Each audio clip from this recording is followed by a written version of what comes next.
हम लोग assessment of individual पढ़ चुके हैं। आज पढ़ेंगे असेसमेंट ऑफ फॉर्म। क्या पढ़ेंगे? Assessment of form.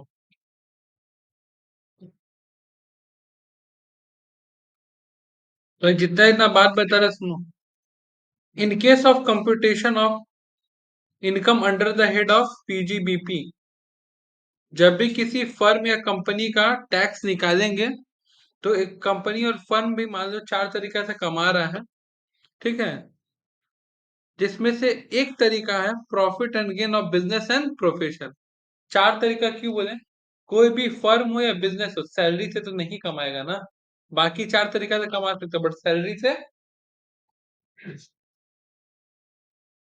A partnership shall be a part of all deduction in this said chapter, further the allowed deduction।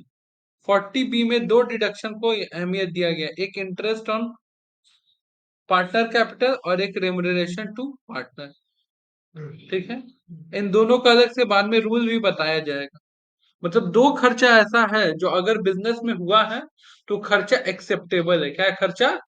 Acceptable. अगर बिजनेस में हुआ है ये दो खर्चा क्या क्या है? इंटरेस्ट और रेम्युनरेशन टू पार्टनर। अब देखो इंटरेस्ट ऑन कैपिटल के लिए क्या कंडीशन है। इंटरेस्ट ऑन कैपिटल या फिर क्या हो, इंटरेस्ट पार्टनर का लोन 12% से ज्यादा नहीं दे सकते। कितना से ज्यादा नहीं दे सकते? फॉर एग्जाम्पल अगर मान लो कंपनी ए एक पार्टनर है जो कि 1 लाख रुपए दिया है, कितना दिया है? कैपिटल। और उसका वो 20% क्या दे रहा है? इंटरेस्ट दे रहा है, यानी कि 20,000 रुपया। तो ये तो बिजनेस के लिए खर्चा हुआ। बट गवर्नमेंट बोल रहा है कि हम केवल 1 लाख का 12% तक का चीज को खर्चा मानेंगे, यानी कि 12,000 रुपया को खर्च मानेंगे। 8,000 रुपया भले ही तुम्हारे जेब से खर्च हुआ है बट उसको हम खर्चा नहीं मानेंगे, उसको हम क्या मानेंगे? Taxable income. क्या मानेंगे? Taxable income. तो मतलब इंटरेस्ट ऑन कैपिटल के लिए कितना परसेंट है? 12%। Interest on drawing charge by the firm from its partner shall be treated as taxable income. अगर फर्म पार्टनर से ड्राइंग पे इंटरेस्ट ले रहा तो उसका कमाई है ना, खर्चा तो नहीं है। अब रेम्युनरेशन वाला बात सुनना और समझना बहुत ज्यादा जरूरी है। अगर आपके कंपनी में 3 लाख का प्रॉफिट है, कितना है? 3 लाख का प्रॉफिट, ठीक है। तो उसका 90% निकालेंगे। क्या निकालेंगे? अब प्रॉफिट अगर 3 लाख से ज्यादा है, कितना ज्यादा है? तो पहले 90% फिर 60%। कोई दिक्कत? कोई दिक्कत आता है? दो वर्ड याद रखना है। अगर हम लोग बात करते हैं किसका? रेम्युनरेशन का। 90% और 60%। एग्जाम्पल के लिए बताते हैं, कैलकुलेशन देखना। किसी व्यक्ति का कंपनी का नेट प्रॉफिट आया हुआ है, सपोज करो 2.5 लाख रुपए। कितना है? ये 3 लाख से कम है, करेक्ट। अब जरा चेक करो, इसका निकालो 90%। क्या निकालो? 90% कितना होगा?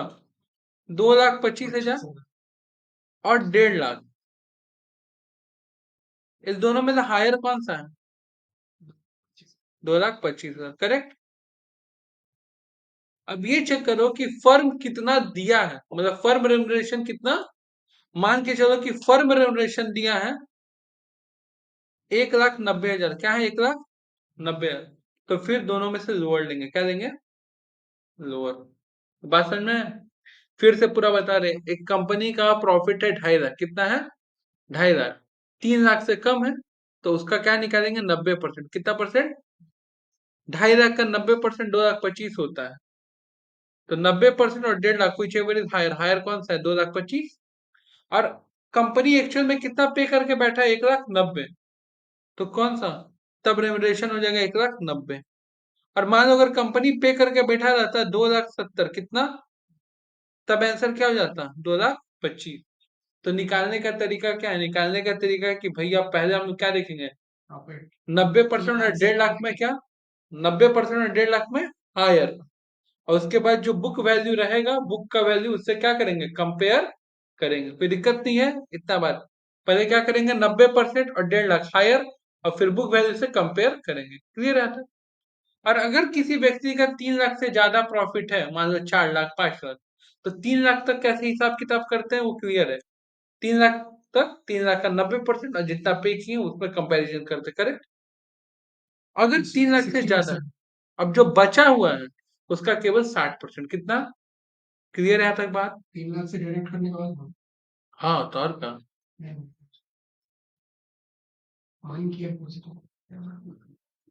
इतना मत पूछ कि रिकॉर्डिंगों में और 5 आदमी को कंफ्यूजन हो जाए।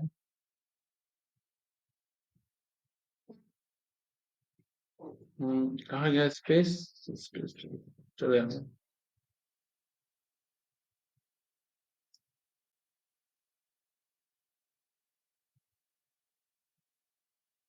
एक कंपनी है जो रेमुनरेशन बांट के बैठा है 2 लाख रुपए, कितना बांट के बैठा है, 2 लाख, जिसका प्रॉफिट कितना है, 3 लाख है, कितना है, 3 लाख है। एक कंपनी जो रेमुनरेशन बांट के बैठा है 2,20,000, कितना रेमुनरेशन बांटा है, 2 लाख, और उस कंपनी का प्रॉफिट कितना है भैया, 2.5 लाख रुपए, कितना है, 2.5 लाख। और एक कंपनी है जो रेमुनरेशन बांट के रखा है 3.5 लाख रुपए, कितना रेमुनरेशन बांटा है, 3.5 लाख, और उसका प्रॉफिट कितना है, 7 लाख, करेक्ट। एक पहले 3 लाख से कम वाला, फिर 3 लाख होता है। सबसे पहले इसको क्या करेंगे, पहले ये पता करो कि प्रॉफिट कितना है, प्रॉफिट मेरा कितना दिख रहा है, ढाई दिखा, 2.5 लाख, 2.5 लाख का चुपचाप क्या निकालेंगे, 90%, कितना होता है, 2 लाख। और तुम लोग को पता है यहाँ पे क्या लिखते हैं, 1.5 लाख। अब बताओ इन दोनों में से हायर कौन सा है, 2,25,000, और 2,25,000 और 2,20,000 में लोअर कौन सा है, 2,20,000, पहले हायर देखे उसके बाद क्या देखे, लोअर। कोई दिक्कत है विषय,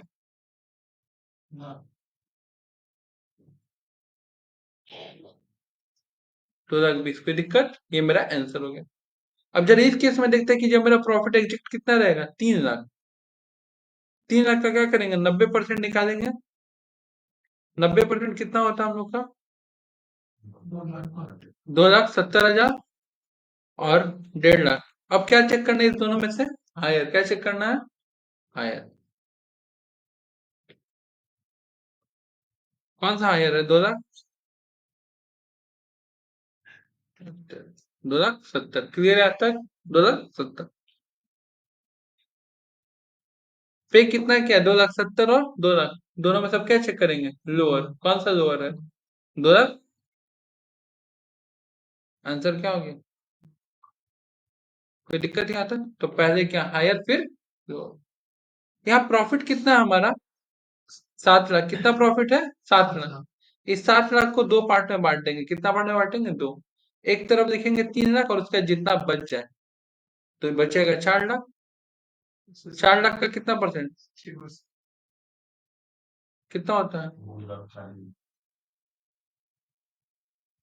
क्या दिक्कत, इसका 90%।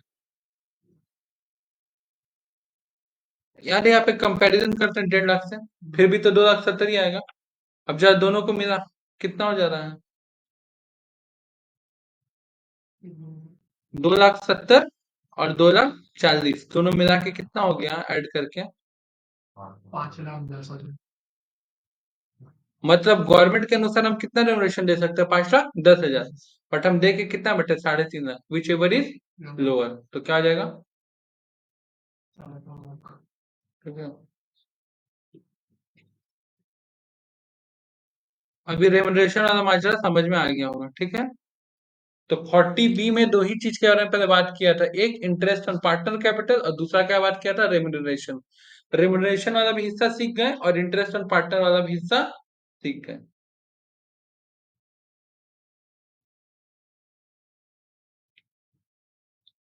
फॉर्मेट क्या होता है, क्वेश्चन देगा उसमें सबसे पहले नेट प्रॉफिट लिखना है आउटर कॉलम में, करेक्ट। फिर वो सारा खर्चा लिखना है जो इनकम टैक्स के नजर में डिसअलाउड है, मतलब उसको इनकम टैक्स खर्चा ही नहीं मानता, बात समझ आया, तो कोई दिक्कत। पहला इनकम टैक्स, दूसरा depreciation as per books of account में जो दिया रहेगा, एडजस्टमेंट वाला नहीं, ठीक है, जो पीएल अकाउंट में बना के दिया रहेगा वो वाला। लीगल चार्जेस पेनल्टी, पीबीडीडी डोनेशन, ठीक है। इंटरेस्ट ऑन कैपिटल अगर 12% से ज्यादा होगा तो, क्योंकि 12% तक तो देना अच्छा बात है, लेकिन अगर 12% से ज्यादा हुआ तो, मान लो कंपनी दे रहा है 15%, कितना दे रहा है? तो 3% क्या हो गया? कोई दिक्कत? Remuneration to the partner disallowed हो जाएगा, कोई दिक्कत? अब आता है expenses not debited to PL account but allowed in income tax, वो सारा खर्चा जो आप लिखना भूल गए हैं। Capital expenditure on scientific research और डेप्रिसिएशन, कोई दिक्कत? Income created profit and loss account but not chargeable under the head of. मान लो कि मेरे को फिक्स डिपॉजिट का इंटरेस्ट मिला, क्या मिला है? मेरे बिजनेस को फिक्स डिपॉजिट का इंटरेस्ट मिला। वो किस में जाता है? इनकम फ्रॉम अदर सोर्सेस में जाता है। किस में जाता है? Income from. और हम गलती से उसको कहाँ पे लिख दिए? पीएल अकाउंट में। तो ऐसा जो जो इनकम है जिसको हमको कहीं और लिखना चाहिए, अगर गलती से यहाँ लिख दिए, सारे इनकम को क्या करेंगे? लेस। लिख दिया है बैंक इंटरेस्ट डिविडेंड। मान लो विनिंग फ्रॉम लॉटरी दिया है गलती से, वो तो इसका हिस्सा ही नहीं होता, इनकम फ्रॉम अदर सोर्सेस का, करेक्ट? तो कोई पार्टनर का फैमिली पेंशन गलती से डाल दिया है, कोई दिक्कत है इसे? Item to be credited as income but not taxable as per. ऐसा ऐसा इनकम जो गलती से आप टैक्सेबल मान चुके हैं बट टैक्सेबल है नहीं। डिविडेंड और बेड डेप्ट रिकवरी। ठीक है, ये चार चीजें जो कंफ्यूज करता है, अगर कभी भी ओवर वैल्यूएशन बोलेगा, याद है फोर्थ सेमेस्टर में कंफ्यूज करता था ये चीज। अगर ओवर वैल्यूएशन बोलेगा ओपनिंग स्टॉक तो क्या करेंगे? ऐड। क्या करेंगे? ऐड। एक तो याद रखना, अगर ओवर वैल्यूएशन बोलेगा ओपनिंग स्टॉक तो क्या करेंगे? ऐड। तो अगर एग्जाम में अंडर वैल्यूएशन बोल दिया तो लेस, कोई दिक्कत? और under valuation of closing stock बोलेगा तो क्या करेंगे? ऐड। और ओवर वैल्यूएशन बोलेगा तो लेस। और अगर हम लोग ऊपर का दो याद रखेंगे तो ऑटोमेटिक नीचे का दो हम लोग को। इतना करके हमारा क्या आ गया? Book profit. क्या आ गया? Book profit. कोई दिक्कत? अब अभी तुरंत हम लोग रेम्युनरेशन का कैलकुलेशन निकालना सीखे ना, वर्किंग नोट की तरह। यहाँ पे अब क्या करेंगे? रेम्युनरेशन निकालेंगे, उसको माइनस करेंगे, मेरा आ जाएगा PGBP, income from profit and gain. उसके बाद अगर कोई अदर सोर्स में आपका इनकम उनकम है तो उसको ऐड करो, income from other head, total income less deduction अगर कोई है तो, और फिर तो टोटल इनकम आ जाएगा। कोई दिक्कत यहाँ तक? शॉर्ट टर्म में कितना टैक्स लगता है? 15%। लॉन्ग टर्म में कितना लगता है? 10। लॉन्ग टर्म में कितना लगता है? कितना लगता है ऐसे एलटीसीजी पे? 20। बट कंपनीज के लिए कितना परसेंट दिया गया है? ठीक है, 10%। क्या चीज? 10%। किस केस में? अगर वो एसेट्स अगर इक्विटी शेयर रहा तो बाद बाकी 20%, कोई दिक्कत नहीं है। कैजुअल इनकम पे टैक्स कितना लगता है? 30। और बाद बाकी जो इनकम बच जाएगा उस पर 30%। अब सीधे हम लोग आते हैं पहले एक तो रजिस्ट्रेशन में। रजिस्ट्रेशन वन दिख रहा है? कैसे कैसे सॉल्व करना है? सबसे पहले हम लोग क्या करेंगे? नेट प्रॉफिट पकड़ेंगे। नेट प्रॉफिट कितना है? 12 और 12 24। 24,000 लिखा। अब हमको ऐसा ऐसा खर्चा देखना है जिसको इनकम टैक्स खर्च नहीं मानता है। ठीक है, प्रोविजन फॉर, कोई दिक्कत? प्रोविजन फॉर बैड डेप्ट। अच्छा,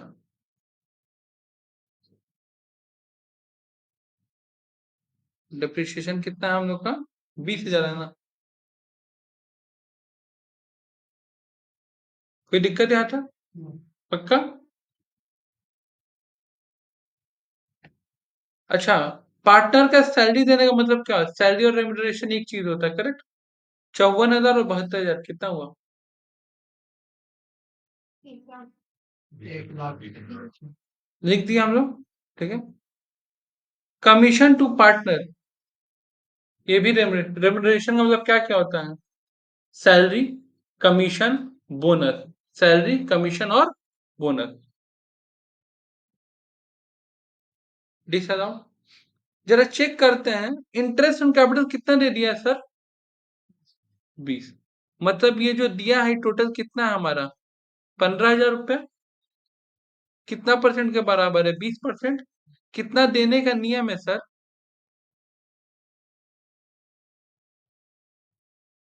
समझ में आया? तो ऑटोमेटिक माइनस करके क्या आ जाएगा? 8। कितना आ रहा है अमाउंट बाबू? 6,000। मतलब ज्यादा कितना दे दिया है? आ गया। अब क्या है?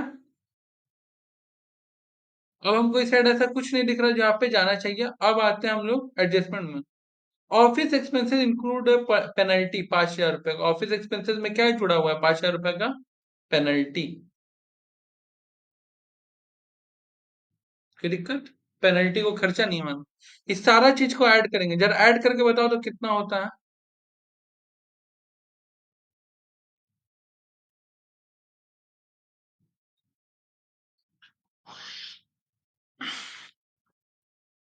1,71,000।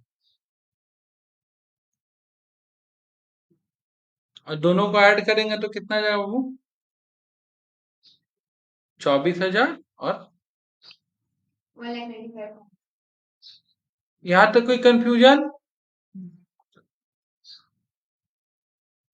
अब जरा इनकम साइड, खर्चा साइड पे पूरा ध्यान दे दिए।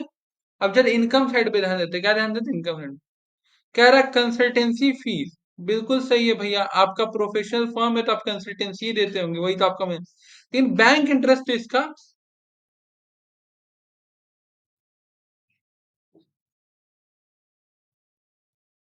बैंक इंटरेस्ट क्या हो जाएगा? 14,000 लेस। कोई दिक्कत?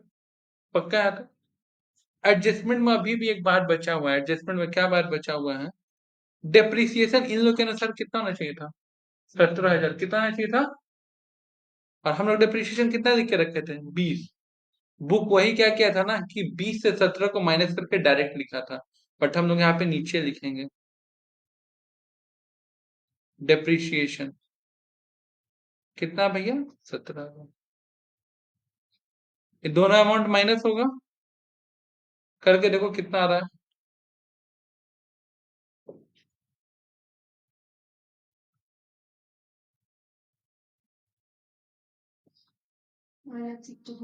आ गया ये आंसर? वन।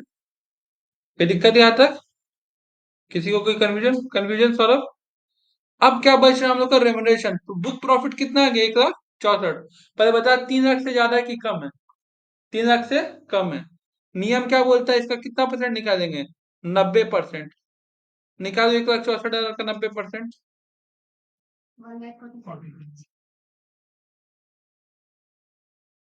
और 1.5 लाख विच एवर इज। पहले हायर देखते हैं। क्या देखते हैं? पहले हायर। दोनों में से हायर कौन है? एक सेकंड, जीरो ज्यादा हो गया।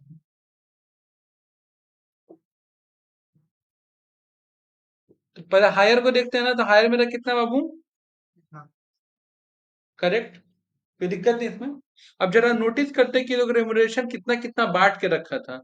रेमुनरेशन में हम बोलते हैं क्या क्या आता है? सैलरी आता है, कमीशन आता है और बोनस आता है। 3 चीज। ये लोग कितना कितना बांट के रखा है जरा चेक करो बाबू। सैलरी दिया है 54,000। कितना दिया है? 72। ठीक है। और कमीशन ये सब मिला के देखो तो कितना हो जा रहा है? 1,35,000 हो रहा है क्या? हम्म। 1,35,000। अब बताओ। 1.5 लाख और 1,35,000 में क्या देखते हो? Which ever is lower. इसमें लोअर कौन सा है सर? तो यहाँ पे क्या लिख दिए? 1,35,000। मतलब रेमुनरेशन के लिए हम लोग को क्या करना पड़ेगा? एक छोटा सा वर्किंग नोट। करेक्ट। अब मेरा जैसे ही इसमें से माइनस की 29,000 पूरा मेरा पीजीबीपी आ गया। क्या आ गया?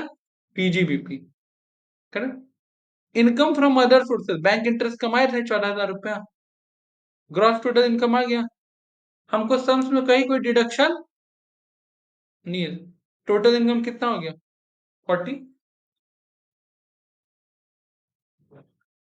43,000 का सीधे कितना निकालेंगे? 30%। कितना?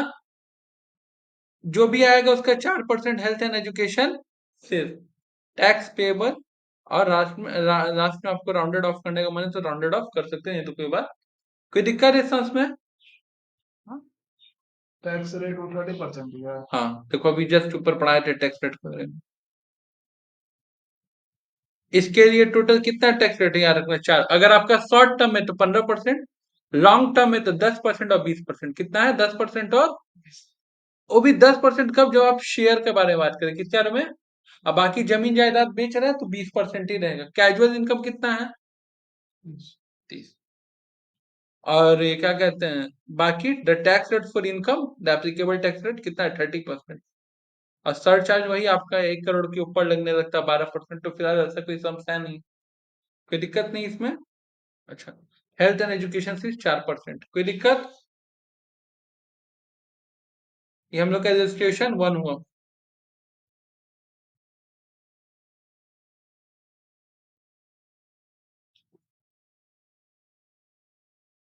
रजिस्ट्रेशन 2 करते हैं, 2 रजिस्ट्रेशन बुक में बना हुआ है, ठीक है। उसका तीसरा से तुम लोग बनाना।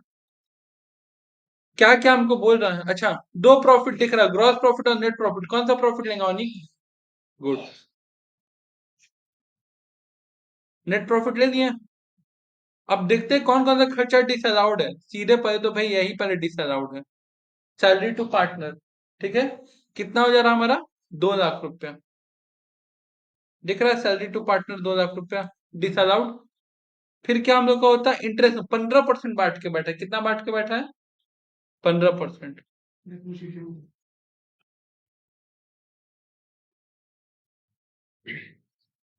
इंटरेस्ट इसका है 30,000, 20,000, 10,000। कितना हो जाएगा? 60,000। 60,000 बांटा है, किसके बराबर है? 15%। कितना ज्यादा दे दिया है सर? 3% ज्यादा ना, सीधे ये कैलकुलेशन आ जाएगा।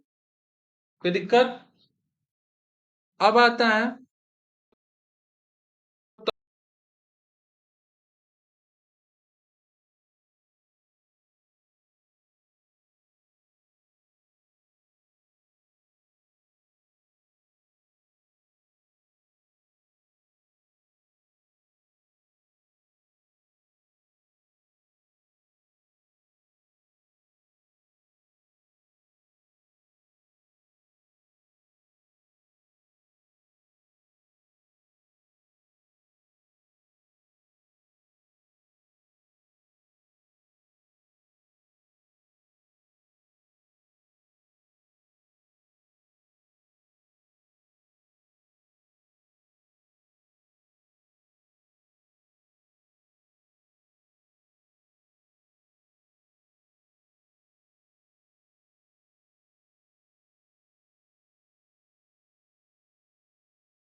अदर हेड का इनकम है। ये किसका है? कैपिटल गेन चैप्टर का। ये किसका है? अदर सोर्सेज का है। कह रहा है ये एडजस्टमेंट देखो कि 24,000 एक सप्लायर को कैश में नहीं, क्या दिए? अगर हम किसी को पैसा दिए तो मेरे लिए खर्च है ना। इनकम टैक्स बोलता है कि अगर 10,000 रुपए से ज्यादा किसी को भी कैश में तुम दिया है, फिर हम उसको कैश, उसको हम खर्चा फिर, तो ये 24,000 हमको क्या करना, ऐड करना होगा। क्या करना होगा, ऐड। क्योंकि इसको ऐड करेंगे तभी तो मेरा नेट प्रॉफिट क्या होगा, बढ़ेगा। और जब नेट प्रॉफिट बढ़ेगा, जब नेट प्रॉफिट बढ़ेगा तो मेरा टैक्स ज्यादा, तो ये क्या हो गया मेरे लिए, डिस अलाउड एक्सपेंस।